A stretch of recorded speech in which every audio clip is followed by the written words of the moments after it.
Okie dokie. Yeah, because I want to. We shall see. Yes, we shall see. All right.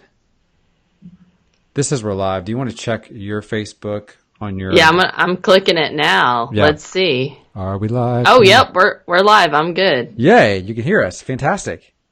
Yay! Hey everybody! Thanks for joining us again for another episode of the Church Communications Podcast. I'm your host Daryl Girardier, and with me, as always, is my wonderful co-host Katie Allred.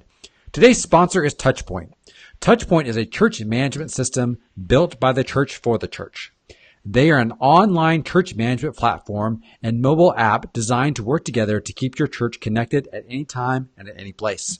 The newly relaunched TouchPoint mobile app enables church staff, lay leaders, and members to manage giving, check in for classes and small group, update their contact information, stream sermon audio and video, register for events, receive messages, complete ministry tasks, schedule marketing messages, and more. And because the app integrates with your TouchPoint database, your members' contact information is correct and up to date. The mission at TouchPoint is to eliminate the need for numerous point solutions and free you from data silos. They want you to see disciples, not data. Go to churchcommunications.com/touchpoint to get a free ebook about the field guide for data-driven ministry. And let's also, once again, thanks I'm not going to say our friends at Skype, the people at Skype. Maybe we'll be friends with them one day for providing a platform that we could have this podcast on. How about that? Yay, Skype. Yay. Okay, so let's talk about some news, shall we? Yes, let's do it. Slow jam the news. I wish we could do that. That would be amazing. Maybe one day we'll bring that to you. I could do some worship music behind it. I can play 4 chords, so I'm ready. Oceans in the background. I can play oceans in the background the entire time. So talking about where your spirit leads without waters, let's talk about QR codes, shall we? Because when I think spiritual, I think QR codes. I definitely think about QR codes. I'm always like, man, I would like to it's like put a bird on it. You know that thing from Portlandia? Just put a bird on it. Yeah. It's like, just put a QR code on it now. Yeah, because you know what? When I'm thinking, man, we need to jazz this up a little bit. Hey, can we add a QR code? That's what I think a big QR code on there. I think that'd be great. You know what? Let's put a QR code on a moving bus. How about we put one on a billboard? That's going to be even better. I like that idea. How can we serve our congregation better? By QR codings. There's nothing like driving down a highway, trying to get out your phone while you're driving to snap a QR code. How can I gotta snap it. Driving's already kind of dangerous. Let's make it more dangerous. It's supposed to be like Mario Kart.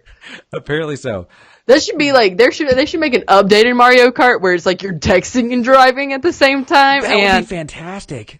Right, and then you also trying to snap QR codes off billboards while you're driving, and somebody calls you, it's your grandma, and they're like, "Hey, honey," your mom calls you while you're driving. Oh, that would be so real. That would be legit. You just got an Instagram notification. You just got you start getting all your social media stuff. Right, and then it would be really funny if, all of a sudden, the Waze thing pops up and it's you're close to an Arby's. I don't want to go to Arby's. It's redirecting you to Arby's, and you're like, no, I don't want to go. You hit the wrong button, you end up at Arby's. Oh, you failed. I don't need a roast beef sandwich right now. What I do need is to go home. Literally, or what I hate about Waze too. Okay, I actually love Waze. Don't get me wrong. Waze is my preferred platform. It wasn't for a long time. Google Maps was, but whatever. We'll talk about it. So Waze, what I don't like about Waze is that it automatically chooses that you're going home or you're going to work depending on the time of day. And normally that would be really beneficial, but I hardly ever go home directly after work. I usually am going to a friend's house or I'm going to an event. And so normally I go in there and I hit the event, or I hit, I'm going to this place, and instead, for some reason, it decides to override my choice and always send me home. So I'll get halfway home and be like, this is definitely not the right direction. My chief beef with Waze is actually the way it's designed. It looks too kid-friendly. It is super kid-friendly. And I'm you know what? It's a weird gamification of it, and I don't need the gamification. But I do love the ability to tell people there's a cop here. I think that's cool. There's some good stuff. But I need my directions to be serious. I need my directions to be this is what I need. Yeah. And so if there's an app developer out here, I'm gonna claim my my legal right to it right now by this podcast recording that's happening on April 25th at 6:45 p.m. That I really want an app that has a normal GPS in it, but then also the weather radar on top of it. Oh, I like that. That's Because fancy. I like it. What you need in the South is to know you're driving into a tornado warning or not. That's true. You should probably not drive right now. You should, look for shelter. I don't know. To me, that's, such a safety thing. And I'm like, you could avoid, driving into, terrible weather. You would choose to, probably, but you're switching back and forth while you're driving in terrible weather to a radar app. That's just not a good situation. It should be 2 in 1. And also, it would be great if it could also sing the directions instead of saying them. So it could be popular songs, and it'd be Beyonce to the left, and then Fleetwood Mac. You can go your own way if you're going the wrong way. See, again, though, I'm going to tell you, I want my directions to be cut, serious, don't be cute. Just give me. Yeah, you want. I like the Liam Neeson version of Waze. I really enjoyed that one for a long time. Sure. But back to the article. We're not even talking about the article at all. Okay, guys, it's not about Waze. I get it. Now that the iPhone comes QR code equipped out of the gate, I get why people. And QR codes are going to be cool. Yeah, and I understand in the Asian market, QR codes are a big deal. And I actually think the Facebook one, the options they give you, which is hit the QR code, automatically like the page, reviews. Yeah, or share it as a rewards program. I saw that on there, and I'm like, okay, if 1 million businesses got into that using Facebook as their rewards program, that to me makes sense, because I'm like, okay, great, it's in one place. Now, can it connect to my Apple card thing or whatever, wallet or whatever? That would be more beneficial. I think next level beneficial, but we've never found success doing QR codes. We haven't, but that's because it wasn't widely used, accepted. It wasn't easy to do, right? You had to have another app, and what was the point? But if now you can point your phone to a QR code on your, on your bulletin, it might make a little more sense, especially for, I feel like I don't know. I feel like it might even be more successful for the older generation that may not know, where to type and how to type, but they could maybe shoot a QR code on their phone and then pull up information. I feel like I'd have to explain to them that they have to open up their phone and scan. I know. But I think they understand the scanning of things. I mean, they've been at a cash register for a long time. I don't think that's too wild of a concept. That's true. I get that. I don't know. I don't know. I still go back to every time. IDK, I know. Yeah. We'll just we'll just see how it goes. Yes. How the QR code. But the great thing about these QR codes is that it goes to your page, of course, and then also you could direct it directly to your reviews. So you could put a QR code to your Facebook page's reviews in your bulletin and say, "Hey, everybody, leave us a review," and you can just scan it, and it will go automatically there. There is a link, you can do your Facebook pages URL/reviews and get there that way as well. But I don't know. I think it's just an interesting new way. So it is. Check that out, kids. All right. Story number 2. Facebook premieres a new video format that's going to let you start publishing pre-recorded video as if it was live. Which is literally called premieres. Which is called premieres. So it looks like what this does is you kind of schedule your content to roll at a certain time, and then it'll appear just like it's live, except they won't say live, it'll say premiere. So the advantage of something like this is you could obviously pre-record video, roll it out, premiere it at a certain time, and then you could interact with people, which we can tell you right now, that is much easier to interact versus interacting with you guys via this. We can't really write back messages back and forth in a good congruent manner. Well, I think what I'm hoping is, just because this is coming out, I'm hoping that means some other things will be rolling out for more video tools. Yes, that are more internal, so we won't have to use Ecamm anymore. There'll be an internal tool. Oh, I see what you're saying. Yes, like true desktop going live. Yeah, the problem is, I think, is that obviously I'm sure mobile use is much, much higher on Facebook. But at the same time, you have these professional, I'm so professional, making shows like we are. And, we need a little more stuff. So it's kind of, I don't know. Ecamp's great and all, and obviously you saw how great it worked a minute ago when it decided it just wanted to die. Yeah. But that's life, you know. So it is, but yeah, I think I will tell you. Okay, so you want to talk features that I want. All right, so here's the deal. If I'm going to take the time to broadcast our worship service via Facebook Live, you want GIFs? I want you to be able to donate inside of the Facebook app. I want to be able to. Yeah, I don't think that's too far off or crazy. I mean, we can already do donations theoretically. I haven't like actually played with it to see if you could donate to BBC or to Brentwood like directly. Yeah. But I imagine you could. Yeah, I mean, I just think there's those little touches. I think you're right, though. I mean, this is a great. I mean, I guess the one thing you could test this out with is if you want to have, like, you could say, like, hey, we're going to re-show our pastor's sermon on X day, and guess what? He's going to be on Facebook Live, answer your questions in real time as the sermon's going. Sure, and I think that would be cool. It would be really cool if we could do one of those premieres, like it was streaming the thing, but then have him on the side actually live as well. Oh, providing like live commentary. It's like a live recap. It's like commentary of a DVD, right? And you're watching the people. The director's commentary. Like, what I was thinking here, like we could pause it and be like, and this is what I was thinking at this point. Or I don't know, like let's take a deep dive down Joshua's whole life or something. I don't know. Let's take a deep dive down Joshua's whole life. Okay, you could do that. If you're doing a sermon series on Joshua, I'm just like throwing out things. Anyway. All right, you want to hit story number 3? I want to hit it. So Facebook, we're so violent Americans.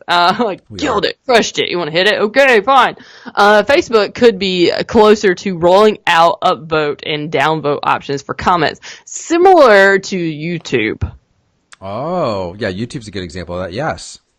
That's what I thought when I read it. I was like, okay, so basically you can say, this is a great comment. This is the answer to the comment.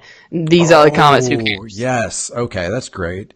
I think that's good and useful, especially in a group setting. Like for our group, I could see where that would be super helpful. Right. I don't know if that would override like an admin or a Facebook page, that answers a question. I would assume that their content would still be shown first or something. I don't know. So here's the interesting question is how would an upvote be different than a like? I don't know, and I don't know if they're just planning on just putting a downvote option and using the like as an upvote, because currently that's how I think of likes, as like, that has the most likes, it must be the right option or something. Interesting. Yeah, the example they use in the article here is they talk Reddit, and Reddit's a good example of a system that's mastered the upvoting and downvoting. Sure, yeah. Reddit is a beast, I wish I'd maybe gotten into Reddit a little sooner in the world, but I was in college when it was really becoming a thing. They actually, it was this week or last week, that Reddit actually has more active users than Twitter does. I believe it. I mean, and also probably more engaged, and not necessarily like so many, but also like really engaged. Because people, I mean, obviously love community. Facebook's figured that one out. Yep, so, yeah. All right, story number 4. Story. How to use, and this is an article, this is kind of a how-to article, if you will. It's how to use Twitter to dominate Google search results. And so, essentially, if you think about it for a second, Facebook is kind of what they refer to as a walled garden. In other words, Google can't look inside of it. Google can't search your Facebook posts because obviously they don't have access to get inside of there to do that with all the privacy settings and everything. Twitter, on the other hand, is different. Unless your Twitter profile is set to private, Google can search every single Twitter post that's out there. And often it does, because when I'm now more and more, I see lately when I'm searching for something in particular, sometimes a Twitter post will come up in my search results. So this article basically outlines the idea that if you know how to do this correct, you can actually use Twitter to help, basically think of it like old school blog link building, if you will, for your church, but using Twitter to do that. Yeah, it's really just elevating your brand. So if somebody typed in Brentwood Baptist, they would see maybe the Brentwood Baptist Twitter would pop up. Yeah. I would hope that it wouldn't be as high as our actual website. But you have to do some certain things to make that actually happen. Right. And they're like kind of talked about in this article. Yeah. So. Basically the deal is you need to basically have a consistent amount of content flowing out. You have to have a decent amount of followers. You have to have a pretty good amount of engagement. You have to be interacting with other Twitter accounts as well. It can't be just we're just pumping out content. And they're looking for people who are using hashtags and kind of all of the normal Twitter-esque type of things they want you to use. And again, I think Katie and I talked about this ad nauseum. We are kind of iffy on Twitter, if you will, and at least for our audience where we're at, Twitter is not a huge deal. However, it does make sense in terms of a long-term strategy play to kind of keep that in the back of our minds. Would you? Sure, yeah. I agree. I don't think anything too crazy there. Yeah. Okay. Alrighty. Katie, that is what we've got for news this week. Do you have anything that you would like to, quote unquote, lift up? I would like to lift up this post yesterday from Evan McBroom, who posted in our group. He was like, I'm a moron. I met Henry, and I told him I sent him this picture, but I forgot what his name was, or I forgot his last name. And so I tagged his name, and apparently, and I got 29 likes in the group, and then people were like, "This is amazing! How did you know?" And then Jonathan Malm wrote a comment, and he was like, "When you find out Katie knows all 16,000 members by name and prays for them daily." Yes. I was like, that's funny. I don't pray for each of you daily, but I try to look and see and know stuff. But Henry is so cool. He's doing really, really great stuff in DC, and I don't know. He's such a cool dude. So that's what I wanted to talk about. That is awesome. I felt like there was something I was telling you about today about something. You know what? I'm going to lift up something just totally random. And apparently there are giant sloths in North America. And it just creeps me out. Google this. Giant sloths in North America. Apparently there used to be sloths like 7 foot and 8 foot tall that were in North America. Yeah, did you not read this article today? No, I did not. Okay. There were sloths that were 8 foot tall that we hunted, like that, humans hunted. And, anyway, we killed them all off apparently, but like they were super aggressive and had claws and stuff. Anyway, there's these big sloths anyways. I think that's one, funny because I love sloths, but two, like, kind of sad. But also, could that be Bigfoot? I guess what so. If one lived on? Sloths live for a long time, and I guess so. I guess that could be it. Sorry, that was just a random conspiracy theory. I'm throwing it out there. All right, I'd like to lift up, and I'm not going to name the people that messed this up and call them out. But if you were at the conference, you did know that we were trying to put all of our stuff on a actual USB drive. So I want you to know the USB drives arrived from Hong Kong. So I have like 225 USB drives in my office, 32 gigabyte USB drives. So I have these. So I have 225 of these in my office right now of 32. I'm thinking about finding a way to chain them all together to create a massive hard drive for myself.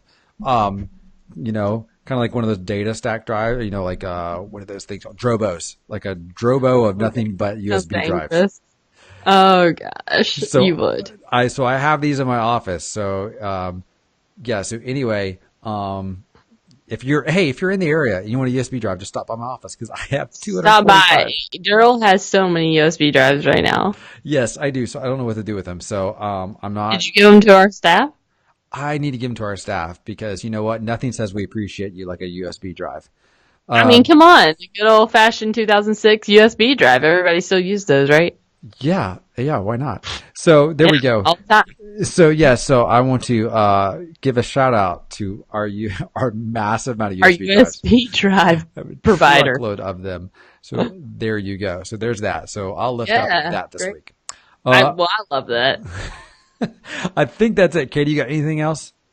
I also want to lift up the big pile of candy we still have. We do, folks. We have a massive amount of candy. We gotta get rid of it. It cannot live there any longer. It's too much. It's too much. Tootsie Rolls. It's like Willy Wonka just exploded in our office. It's like a weird Halloween thing. I don't know. We're gonna have to give it away to children or something. Totally gonna do that. We're gonna give it away to children. Their parents are gonna hate us.